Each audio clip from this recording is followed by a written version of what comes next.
there, folks. Corey here. We are so glad that you're joining us today. Welcome to the Caledonia gathering. You know, we're a church, but we are not a church bound by a building. In fact, I know right now that Joe and Julie are watching with their house gathering in Kentwood. There are other house gatherings in Caledonia and Middleville. And I was even told that Kylie and Zoe and Carter are watching with their family at the cottage in southwestern Ontario, Canada. I mean, how cool is that? I love it. I love it. We are a church that is in one church in a whole bunch of different places. And the thing that binds us all together, it's not a place, but it's a person. It's our mission to tell people about that person, about the life and love of Jesus, and to inspire you to learn to live and love like Him. And so, if you haven't done so yet, I want to encourage you, go ahead and hit the subscribe button below. And if you've got kids and you're wondering if there's anything for them, Johanna, our family ministries director, has put together a special experience just for your children. You can find the link for that in the description below as well. Now today, we're going to be starting a brand new series, a series called Beyond Christian. But before we jump into any of that, we're going to get our hearts and our minds in the right place by singing together. So let's sing.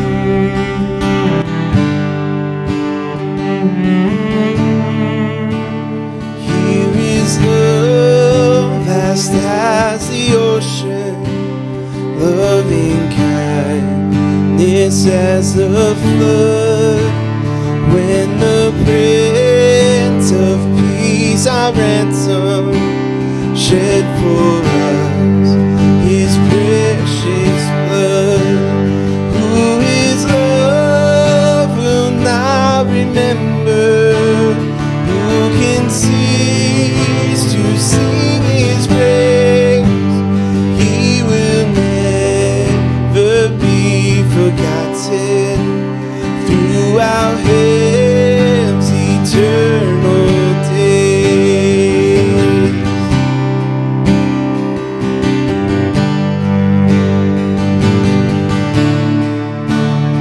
On the mount of crucifixion, fountains open deep and wide, through the floodgates of God's mercy, flowed a vast and gracious tide. Grace and love like mighty rivers, poured incessant from above. Heaven's peace and perfect justice kiss the guilty world in love.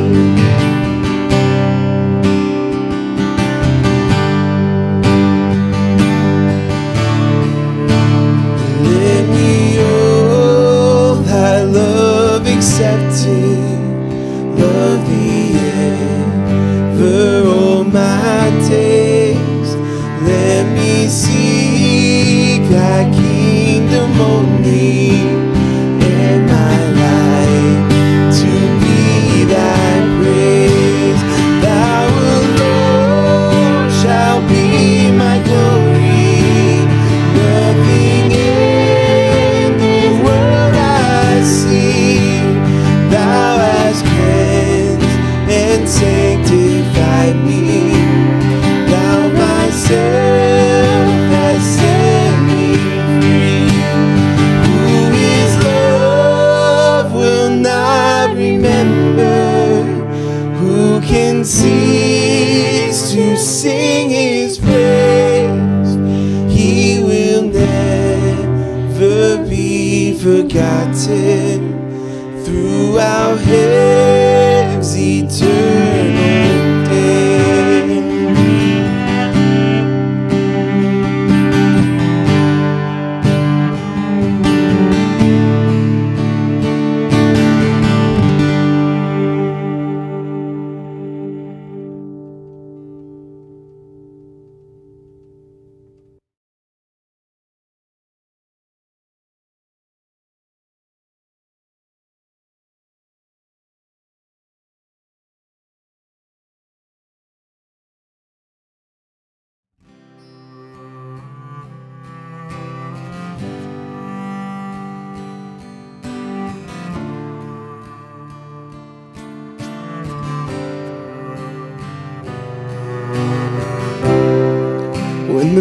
music fades and all is stripped away, and I simply come, longing just to bring something that's a word that will bless your heart.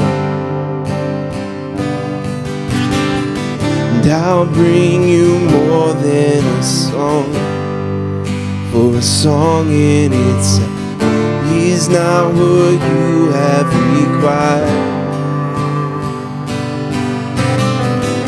You search much deeper within, through the way things appear. You're looking into my heart. Now I'm coming back to the heart of worship, and it's all about you. It's all about you, Jesus. I'm sorry, Lord, for the thing I made it, when it's all about you. It's all about you, Jesus.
What does this word mean to you? Whether you would call yourself one or not, the label Christian carries meaning, right? For some people it carries a familiar meaning. I mean, my dad was a Christian, his dad was a Christian, his dad before him, and so I am. For others, maybe it carries a behavioral meaning. Christian means, as one man has said, forced donations and a lot of shame about sex. For other people, Christianity carries a sort of religious activity meaning. It's about going to a particular building to engage in some religious activities. For some, perhaps for you, it carries some pretty negative meanings. It's about being anti-gay or anti-abortion or anti-science. I'm curious though, what does the label Christian mean to you? And the reason I ask is because in this series for the next couple of weeks, I'm going to invite you, whatever the word Christian means to you, I'm going to ask you to consider taking a step away from that label. I'm going to invite you actually to step beyond Christian.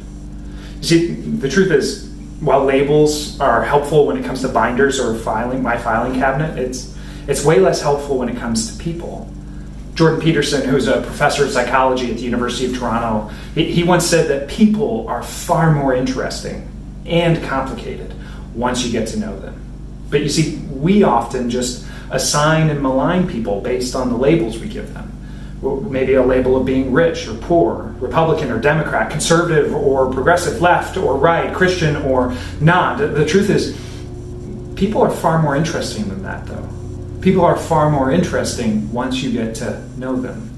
And so in this series, I want to invite you to take a step beyond something called Christian. Take a step instead towards something far more interesting.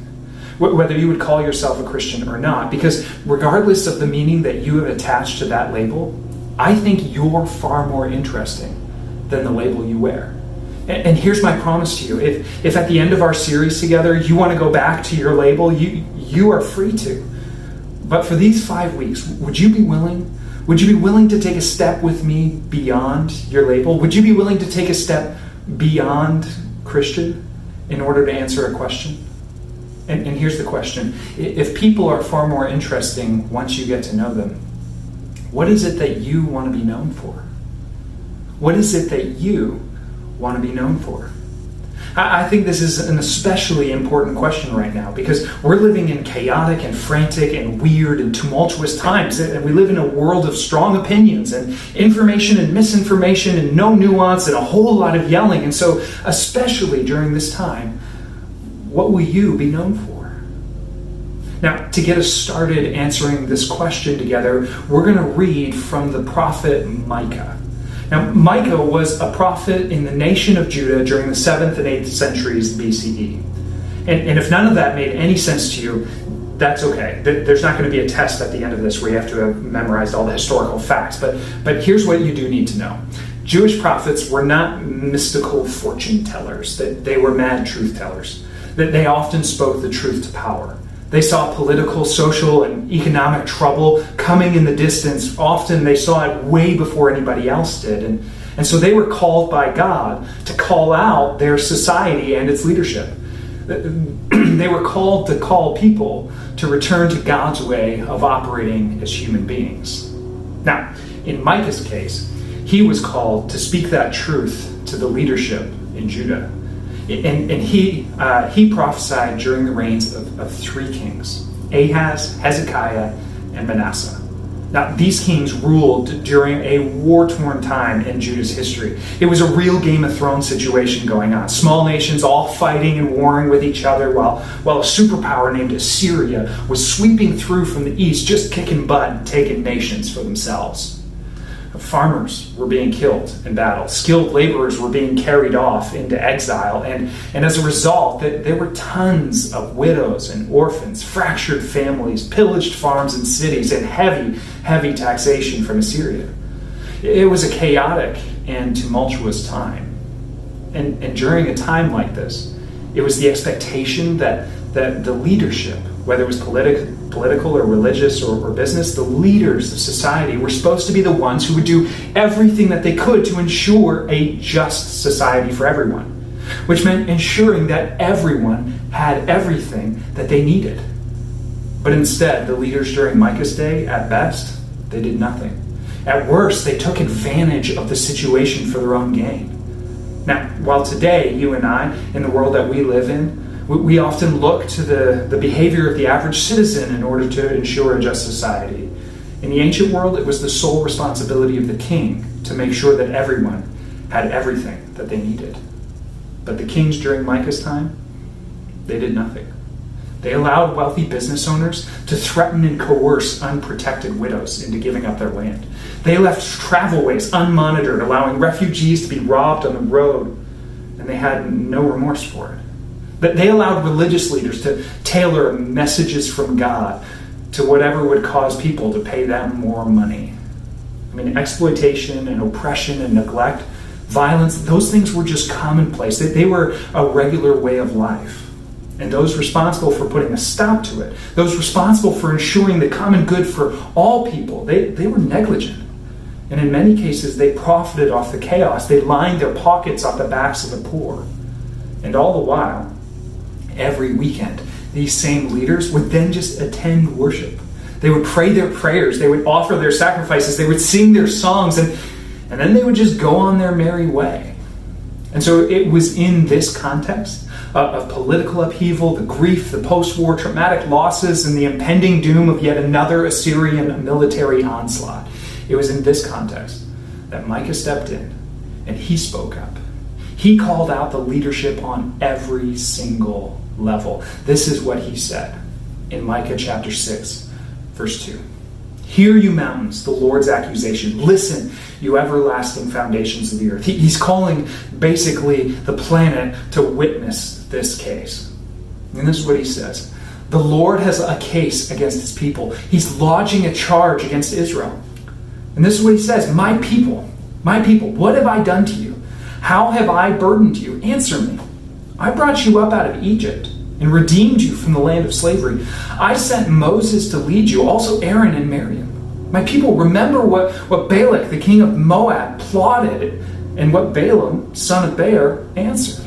In case you're wondering, old story, kind of a unique story in the Old Testament. Balak, the king of Moab, wanted to put a curse of death on the people of Israel. And so he got Balaam, son of Beor, this kind of wizard, to do it, but God wouldn't let Balaam curse the people. God's like, look, I looked out for you, I saved you. Remember your journey from Shittim to Gilgal, that you may know the righteous acts of God. Remember how I protected you and guided you. With what shall I come before the Lord and bow down before the exalted God? Shall I come before him with burnt offerings, with calves a year old? Will the Lord be pleased with thousands of rams, with 10,000 rivers of olive oil? Shall I offer my firstborn for my transgression, the fruit of my body for the sin of my soul? In other words, Micah is kind of mimicking the voices of the leaders who would say, look, just tell me what religious act God wants in order to be appeased, and then I'll do it so I can go on my merry way. And Micah's response is this. He has shown you, O mortal, what is good. And what does the Lord require of you? To act justly, to love mercy, and to walk humbly with your God. In other words, you can't go on living the way you're living from Sunday to Friday and then show up to the temple on Saturday with the right offerings and expect God to just be cool with that. You can't go on ignoring, neglecting, and taking advantage of the poor, the orphan, and the widow, the oppressed, the refugee, and the foreigner. You can't live the way you're living and say that you love God. God doesn't want your oil. He doesn't want your rams. He doesn't want your burnt offerings. He doesn't want your prayers, your songs, or your money. He has shown you what he wants. He's shown you what's required. In other words, this is what God wants you to be known for. During this time of absolute chaos and political turmoil and physical, social, and economic suffering, this is what you should be known for. Act justly, love mercy, walk humbly. Now, those words may mean a whole host of things to us today, so let's just break them down together. We'll start with act justly. In fact, one of our biggest issues of chaos today in our world is that we just don't have an agreed upon idea of what a just society looks like. But that wasn't an issue for Micah. God had outlined very clearly for the Jewish people how they were supposed to act justly. You could find it outlined in detail in Exodus 21, 22, and 23, as well as most of the book of Leviticus. One way to put it is that acting justly is all about proper social relationships.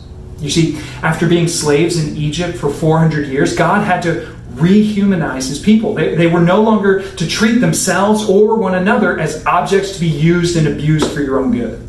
So he gave them rules about how to treat one another as human beings. Rules about property protection, personal injury, caring for foreigners and orphans and widows. In fact, if you haven't read Exodus 21, 22, and 23 lately, you should. You should go back and reread it. It's pretty interesting. But to save you the time, let me summarize. This is basically what it says. If you wouldn't treat your wife that way, don't treat a widow that way. If you wouldn't treat your father like that, don't treat a foreigner like that. If you wouldn't talk to your rich friend like that simply because she's rich, don't talk to your poor friend like that simply because he's poor. In other words, Justice is treating people as equals, as though they were your own flesh and blood, regardless of race, religion, or socioeconomic status. You should treat people as though they were your own people, even if they're not your own people. You should treat them with dignity, respect, and equality. That's how you act justly. But you see, it's more than just treating people that way. You aren't just called to act justly. You're called to love mercy. Now, the word for mercy here is actually the Hebrew word chesed, and it refers to the contract faithfulness of God. The contract in question is the relationship that God has with the Jewish people.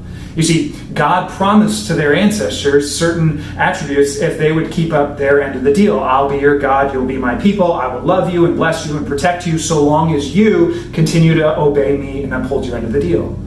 Now, what's interesting is that God actually regularly upheld his end of the deal, even when his people failed to uphold theirs. And the word for that, for God's commitment, regardless of obedience, is chesed. It's mercy. Micah even starts his passage off with a reminder of that mercy. God says, look, remember how I cared for you? Remember how I rescued you? Remember how I saved you and blessed you? And why did I do those things? It's not because of how amazing you are. It's not because you're the perfect people of obedience. It's not because of the assets you bring to the relationship, but it's simply because I chose you. I love you. You're mine. That's why I showed you mercy. And so when Micah says you should love mercy, he means that you should show mercy to the same to people in need in the same way that God showed mercy to you, in the same way that God sought you out, rescued you from oppression. You should seek people who are oppressed. You should seek people who are in need, and you should seek to meet those needs. To act justly is just the baseline to treat people as equals, but to love mercy is then to go way above and beyond, especially for those who are in need. And in fact, to ignore the needs of the oppressed is actually the same as ignoring your relationship with God. Isn't that striking? I mean, it's as though God says, look, if you don't have a relationship with the poor, you don't have a relationship with me. Act justly. Love mercy. And finally, the third thing, walk humbly. You know, there are really two humbling shots in this short statement. He starts by calling the kings and leaders mortals, and he ends by calling them and reminding them to walk humbly. Now, it was not uncommon in the ancient Near East for kings to believe that they were more than mortals, more than human, chosen specifically by the gods, that for some reason or another, fate had favored them, and the reason they were on top of the world as king is because they were the strongest, they were the smartest, they were the most favored by the gods. But Micah drives a sharp dagger through this. He says, you, O mortal, walk humbly with God. In other words, while you may be believing all of your own hype, you should probably recognize the reality of who you are. You are a flawed and broken human being. You don't measure up to your own standards for how you think people should operate, let alone God's standards. And yet God was willing to rescue you. God was willing to protect you. God was willing to give you and allow you to have all that you have right now. So humble yourself. This is tough. A tough thing for us North American people to swallow sometimes, I think. You know, we love the gospel of self-reliance. Pull yourself up by your bootstraps. Be a self-starting, self-made success story. But you can't. Not really. I mean, so much of who you are actually has nothing to do with your choices. You know that, right? I mean, nothing to do with your hard work. Your very existence has nothing to do with you. So humble yourself. You didn't make you. Which means your point of view on how things should be, your view of justice, your view of mercy, all of that, it should be submitted to something beyond you. Micah would say it should be submitted to the will of God. You should pursue walking in his will in everything. And when you do, as you treat people with dignity and respect as equals, as you seek out the oppressed and care for the poor and needy, don't do it out of some self-righteous pride or some high horse from which you look down on the rest of the world who doesn't live the way that you do. Walk humbly with God. Be known as a king, as a leader, as a person who acts justly, loves mercy, and walks humbly, because that's what God did for you. Which is about the spot where I think this really starts to connect with me. and I hope connect with you. Really, if you think about it, this is the heart of Jesus. I mean, who better treated people as though they were his own flesh and blood, having mercy for those in need and doing it all humbly. I mean, this is the heart of the Christian faith, right? It's not about being anti this or that. It's not about going to a building and participating in religious behaviors. It's that while I may think I'm pretty incredible, the truth is I don't measure up to God's perfect standard for how human beings ought to operate. In fact, never mind God, I don't even measure up to my own standard for how I think human beings should operate. And the results of that shortcoming is all kinds of chaos and destruction. In fact, it's not hard for us to look around and see all of the trauma and trouble that's caused by our shortcomings. But Jesus loved us so much that he was willing to step into all of our chaos and live the life that we couldn't seem to live, and then die the death that we all deserved. In all of it, he did it humbly. And he preached the forgiveness of sins and the mercy of God. And you know what?